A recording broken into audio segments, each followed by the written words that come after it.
Quando escrevemos uma onda sob a forma, por exemplo, f de r e t igual a A vezes cosseno de k escalar r menos ômega t, uma onda harmônica plana, por exemplo, né? Essa constante aqui é a amplitude, já dissemos isso. Agora, os efeitos de uma onda ou acarretados pela propagação de uma onda, eles podem ser analisados, em alguns casos, olhando a amplitude. Por exemplo, no caso de um tsunami, nós temos uma onda com uma amplitude muito grande, 25 metros. Já podemos perceber que essa onda vai provocar muitos estragos. De forma que amplitude, às vezes, dá para a gente observar, né? Mas no caso de outras ondas, não. A gente não vê o campo elétrico. É mais útil analisar a questão da superposição de ondas, ou também, no caso de uma onda apenas, analisar a intensidade da onda. Em primeiro lugar, o que é a intensidade de uma onda? Uma onda transporta energia. De forma que esse é o principal efeito, né, de uma onda, é levar energia de um lugar para o outro. Uma onda transporta energia. Esse é o ponto essencial. Ora, o que é a intensidade de uma onda? A intensidade é o que a gente vai discutir agora. A intensidade é uma grandeza física que caracteriza a onda, e a intensidade dá o quanto de energia por unidade de tempo, por unidade de área, essa onda transporta. Isso é uma análise extremamente importante, porque se a gente quiser ver os efeitos de uma onda, né, a gente vai olhar para a intensidade dela. E esse conceito é um conceito bastante arraigado já, né? Ora, a intensidade, vamos discutir um caso aqui relativamente simples, né? Mas a intensidade de uma onda, então, em princípio, né, ela dá o quanto de energia, né, por unidade de área e por unidade de tempo, né? É isto. Né? É o fluxo de energia, que no caso das ondas eletromagnéticas, esse fluxo é dado pelo vetor de Poynting, né, que é dado por E vetor H, no caso de uma onda eletromagnética, né? De forma que este vetor aqui me dá o fluxo de energia. Para eu determinar quanto de energia por unidade de tempo atravessa uma área A, né, nós simplesmente multiplicamos S por A. De forma que S dá, essencialmente, né, e como nós sabemos, esse S é igual a ε0 vezes C, né, vezes E ao quadrado, vezes um versor na direção de propagação da onda. De forma que S vezes A me dá quanto de energia por unidade de tempo atravessa uma superfície com uma área A. Né? S vezes A, portanto, é igual a dE dt. dE dt. Muito bem. O fato é que a gente pode mostrar, né, que para todas as ondas, a intensidade é igual a uma constante, vamos chamar K, essa constante aqui, vezes a amplitude da onda ao quadrado. Ou seja, quando a gente olha para a amplitude da onda, nós podemos já ter uma ideia da intensidade da onda. E esse é um parâmetro extremamente importante. E veja só, se eu tenho, por exemplo, um tsunami, cuja amplitude da onda seja de 25 metros, por exemplo, e agora você considera uma onda do mar de 1 metro, por exemplo, amplitude 1 metro. Ora, veja, o estrago provocado por um tsunami é igual a 625 vezes o estrago provocado por uma onda de 1 metro. Isso, então, já dá uma ideia, né, do poder de destruição de um tsunami, porque ele transporta uma energia monumental. Né?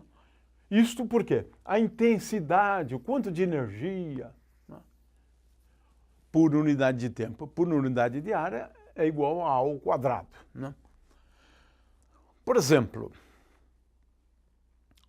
nós,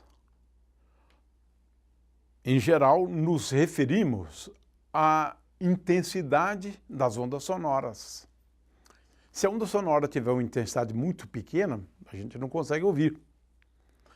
E aquelas ondas sonoras com intensidade muito grande, a gente não gosta. Né? Provoca, em alguns casos, até efeitos duradouros. O fato de que no caso das ondas sonoras, a questão da intensidade é extremamente relevante. E todos já ouviram falar dos famosos decibéis. Vamos depois abordar isso, porque aqui nós estamos falando de uma escala logarítmica, mas basicamente nós estamos aqui nos referindo à intensidade da onda sonora. De forma que intensidade é uma coisa extremamente importante, No caso das ondas sonoras, ela é medida em decibéis, né? Ultrapassou tantos decibéis, isso é péssimo, e assim, vamos analisar isso depois. Né? De qualquer maneira, decibel é uma medida da intensidade, né, das ondas sonoras. E no caso da luz, a luz está fraca, a intensidade é pequena. A luz está forte, a intensidade é grande.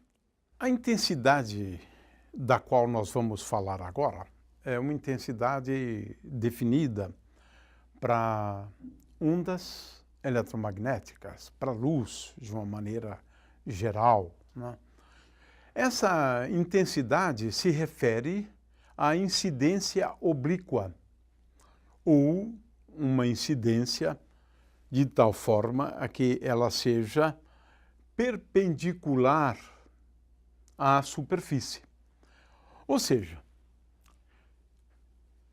como S é o fluxo, ou dá o fluxo de energia, se eu quiser determinar o quanto de energia passa por uma superfície, vamos aqui considerar uma superfície imaginária, qualquer, né? E digamos que a luz incida sobre esta superfície.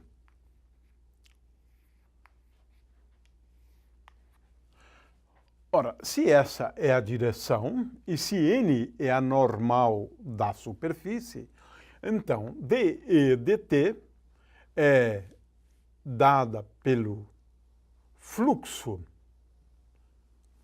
do vetor S escalar dA, né? Ora, neste caso, esta perpendicular à superfície, vamos escrever assim, dA é igual a n, n é um versor perpendicular à superfície, n vezes dA. Consequentemente, como esta grandeza aqui, quando eu considerar a média dela, ela será uma grandeza constante. Vamos verificar isto agora, né? Porque eu posso considerar, né? Eu posso considerar a média de S, uma média no tempo,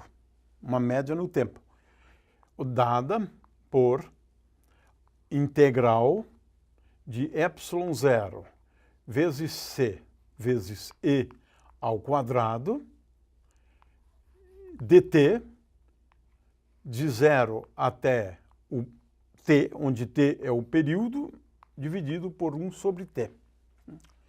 Ora, como e ao quadrado é igual a e0 ao quadrado vezes cosseno de kr menos ômega t, isto aqui elevado ao quadrado, então não é difícil verificar se esse vetor aqui é um vetor k constante, né? Não é difícil verificar que o valor médio de S, é igual a meio de ε0 vezes c vezes e0 ao quadrado vezes k. De forma que nós vamos considerar aqui, na realidade, este valor médio, né, do vetor de Poynting, né? De forma que, considerando esta superfície, eu tenho que dE dt é igual